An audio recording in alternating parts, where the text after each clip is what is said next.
I'd like to have an adventure, to seek my fortune and fame. But I think I might get homesick, so I'll just play my video game.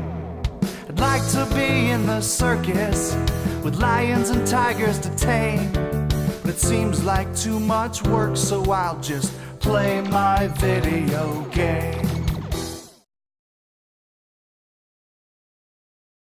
What's up, guys? Show for Gamers. I'm Jay, that's Al, and this is our Singularity review. I believe it's actually pronounced Singularity, not Singularity, but you play as...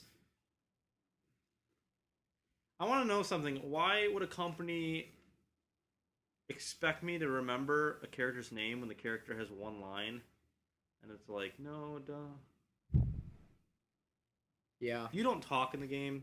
We're going to call you... Romanov. It's some Russian name. Steve. But you're an American. It's Steve. Basically in the game, at first I was like, hey, this is kind of like a BioShock ripoff. Like, it has a BioShock feel in the beginning of the game. A little bit, yeah. But then it's like, no! I'm a horror game. I am Doom 3. I'm like, oh, cool. I like Doom 3. Both games are good, so I was having fun. Yeah. It And was then still kind of like they give you the TMD, which stands for manipulation device, and then you're all like, oh, what's this? Staircase is broken? I'm gonna stairs go back in time. You are fixed. Oh, is this a soldier attacking me? Become old and die. So that's just a taste of some of the things you can do with the time manipulation device, and that's why they call it the TMD in the game. You got cool guns, you got a shotgun, you got a handgun, you got a machine gun. You got basically sniper rifle. A sniper rifle. It's basically a torque bow, but it's a rifle. I love the grenade launcher in this game. Basically, you can either fire the grenade or you can shoot the grenade. It pops out a little ball, and you can steer it. It'll steer it to corners. Yeah, if you actually aim. You got people that are mutated. You got people that are mutated and can teleport. You got reverts, which are mutated people, and they basically can... they're blind, and there's a really cool part, which I loved, where you have to sneak by them, and it's pretty creepy because I'll be like, oh, there's some tech material which I need to upgrade stuff with. I'm just gonna move on over here. Oh, here's one sleeping. I'll just walk right by it. Right when I start walking by it, the thing starts having like a nightmare and like flails around. I'm like, ah, shit, creepy stuff. Yeah. But yeah, basically you are on some island that the Russians used because they found some element called E99. Some 12. K. I don't know, it's a Russian name. It's some with a K. Kelly 12. Yeah. Basically, it's cool because you'll be pushed voluntarily and involuntarily to 1955 because you have to stop. It's really cool.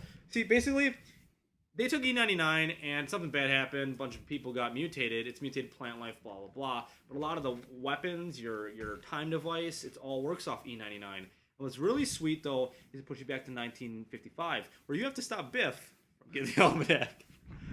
Not really, but Not really. 1955 is the year you keep having to go back to, and you keep trying to change stuff. And when you change something and you come back, everything's different because you change the past, you change the future. Speaking of that, there was some continuity errors. Great example is there's a part where I have a gas mask on because there's gas everywhere and I gotta breathe. And I'm in the present, 2010, and I'm like, oh, oxygen canisters. Boop, boop, boop. Then I go back in time and the oxygen canisters aren't there. Why? How'd they get there to the present? Yeah, but they got there later than 1955. No.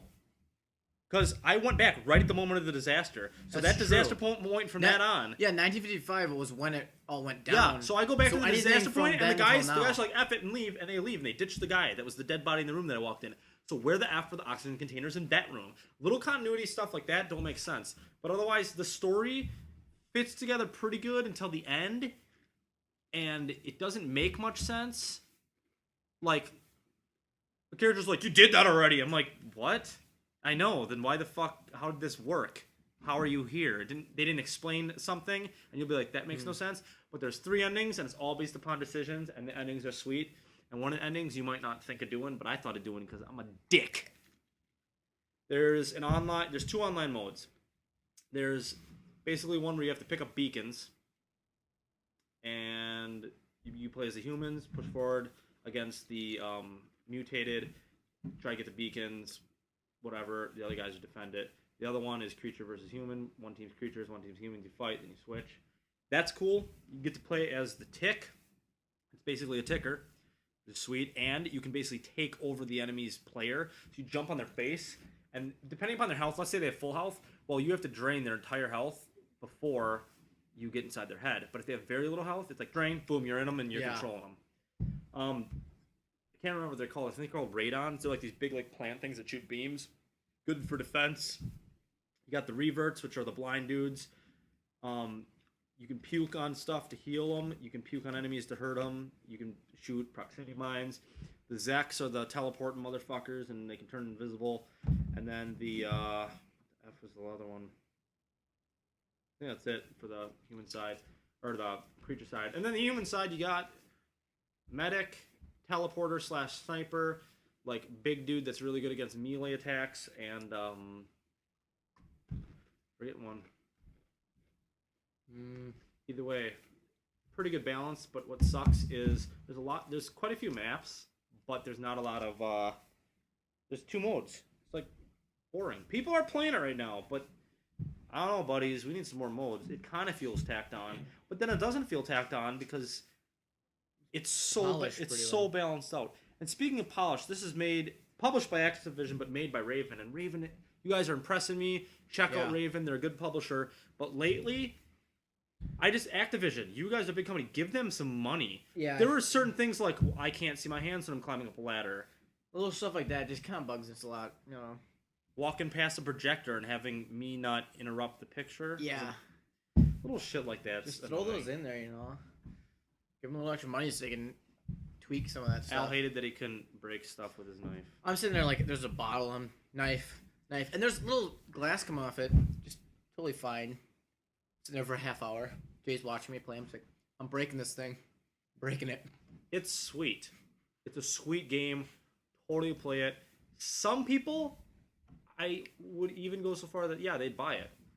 Some people, it's not long enough to buy, and there's not enough online options to buy. So check it out first, but in general, though, 7 out of 10. Good job, Raven. Software Productions. Yep. What else do we have coming up? Crackdown 2. We got 99 Nights 2. Dos. 2. Whatever, coming up next, Walrus Bob.